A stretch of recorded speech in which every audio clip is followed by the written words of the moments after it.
প্রিয় দর্শক, আসসালামু আলাইকুম। আপনারা ভালো আছেন? আমিও আশা করি ভালো আছি। আজকে আপনাদের কাছে আমি একজন কন্টেন্ট ক্রিয়েটার।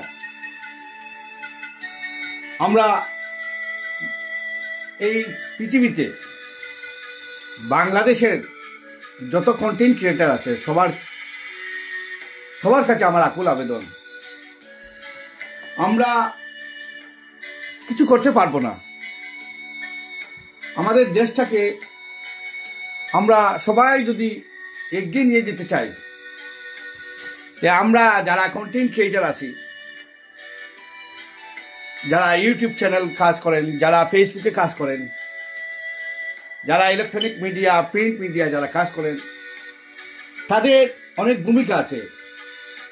দেশকে একটা সুন্দর জাতি উপহার দেওয়ার জন্য, দেশের মানুষের মুখে হাসি ফোটানোর জন্য আমাদের কি ভূমিকা, আমরা কি করতে পারি, আমরা অনেক কিছু করতে পারি। এটা আপনাদের কাছে আমার আকুল আবেদন। বাংলাদেশের কোনো রাজনৈতিক দল, কোনো নেতা, কেউ যদি অন্যায় কোনো কাজ করে, সাথে সাথে আপনারা এটা রিপোর্ট করবেন। সবাই একই সাথে আপনারা যদি কাজ করেন, এক প্ল্যাটফর্মে আমরা কাজ করি, ইনশাআল্লাহ বাংলাদেশ এর সুফল পাবে। আজকে আমি বাংলাদেশের 54 বছরের রাজনীতি, বাংলাদেশের ইতিহাস পর্যালোচনা করে আমরা কি দেখতে পেলাম।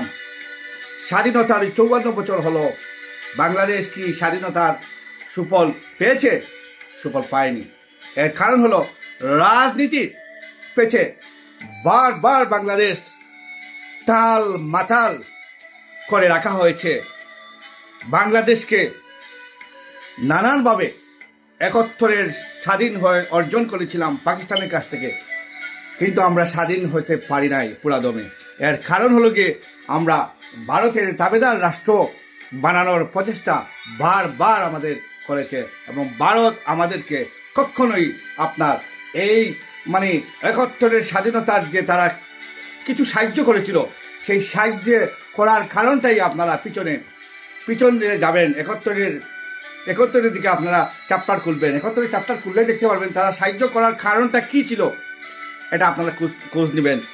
71-এর পরে আমরা কি দেখলাম? আমরা দেখলাম আমাদের দেশ স্বাধীন হয়েছিল বটে, হাজার লাখ লাখ মানুষের শহীদের রক্তের বিনিময়ে, অনেক মা বোনের ইজ্জতের বিনিময়ে, অনেক মুক্তিযোদ্ধারা, তারা প্রকৃত মুক্তিযোদ্ধারা, তারা কিছুই পায় নাই। তারা মুক্তিযুদ্ধ করেছিল এই দেশের জন্য, জাতির জন্য, কিন্তু যারা মুক্তিযুদ্ধ যায় নাই এরা হয়েছে মুক্তিযুদ্ধ, আর যারা অরিজিনাল মুক্তিযোদ্ধা ছিল তারা হয়েছে রাজাকার। এই যে আপনার ইতিহাস আপনারা পর্যালোচনা করলে বুঝতে পারবেন, তখন যারা একদম জন্ম হয়েছে তারা মুক্তিযুদ্ধর নাম সার্টিফিকেট বের করে ফেলেছে।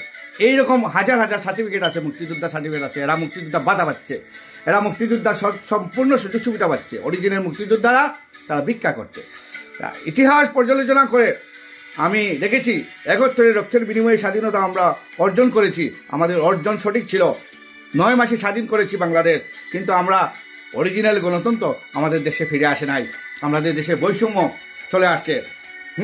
যাই হোক, গণতন্ত্র আসলো, এরপরে 90-এ স্বৈরাচার এরশাদ সরকারের আমরা দেশকে নষ্ট করলো। এইরকম স্বৈরাচার শাসন করলো 9 বছর, কোনো একতরফা শাসন করলো। কাউকে কোনো তোয়াক্কা করলো না। 90-এর আন্দোলনে এটা সফল হলো, আবার অনেক প্রাণ গেল জাতি।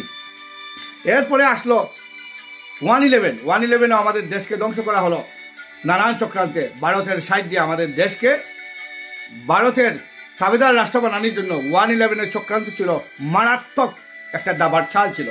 যাই হোক, 111-এ আসার পরে এই শেখ হাসিনার ফ্যাসিস্ট গভর্নমেন্টের একটা আপনারা বাংলাদেশ একটা থাবার মধ্যে চলে গেল।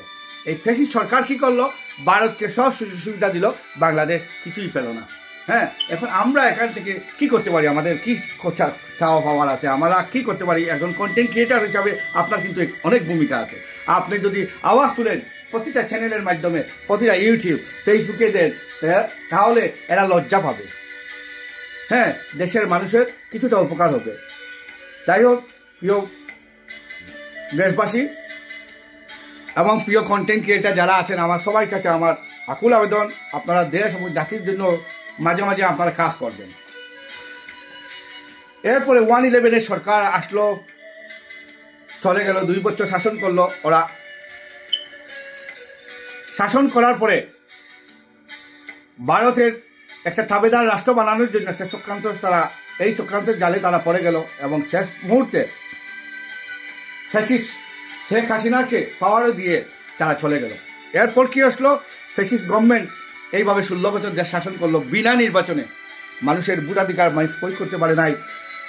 মানুষ শেখ হাসিনার পক্ষে যারা ছিল তারা মুক্তিযুদ্ধে ছিল, পক্ষের শক্তি ছিল, আর যারা শেখ হাসিনার বিপক্ষে কথা বলতো তারা মুক্তিযুদ্ধের স্বাধীনতার বিপক্ষ শক্তি হয়ে গেল। যারা শেখ হাসিনার পক্ষে ছিল তারা স্বাধীনতার পক্ষের শক্তি, শেখ হাসিনার বিপক্ষে যারা কথা বলতো তারা হয়ে গেল স্বাধীনতার বিপক্ষের শক্তি। এই যে বিভাজন বাংলাদেশে সৃষ্টি করা হলো, এটা কি, এটার জন্য কি আমরা স্বাধীনতা অর্জন করেছি? যাই হোক, এরপরে আপনার 24-এর 5ই আগস্ট বাংলাদেশে আরেকটা স্বাধীনতা চলে আসলো। এই স্বাধীনতা 71কে বলে আমাদের চলবে না, 71কে মনে রাখতে হবে, 52-এর ভাষা আন্দোলনকে মনে রাখতে হবে। এরপরে আপনার 24-এ যে আন্দোলন হয়েছে এটাকেও ভুলে যাবে না, এটাও একটা স্বাধীনতা বলতে হবে। কি ধরনের স্বাধীনতা আপনাদের কাছে আজকে আমি স্মরণ করে দিয়ে চাই। এই স্বাধীনতা হলো আমরা বাংলাদেশকে ভারতের হাত থেকে মুক্ত করতে পেরেছি কিছুটা। এখনো ভারতের অনেক ষড়যন্ত্র বাংলাদেশের পক্ষে বিপক্ষে করতেছে। বাংলাদেশের ভিতরে অনেক ভারতীয় র এজেন্ট যারা, এরা এখনো রয়ে গেছে এবং বাংলাদেশকে একটা ভারত বাংলাদেশকে কখনো দখল করবে না, কিন্তু বাংলাদেশের সিস্টেম সবকিছু ভারতের নিয়ন্ত্রণে চলে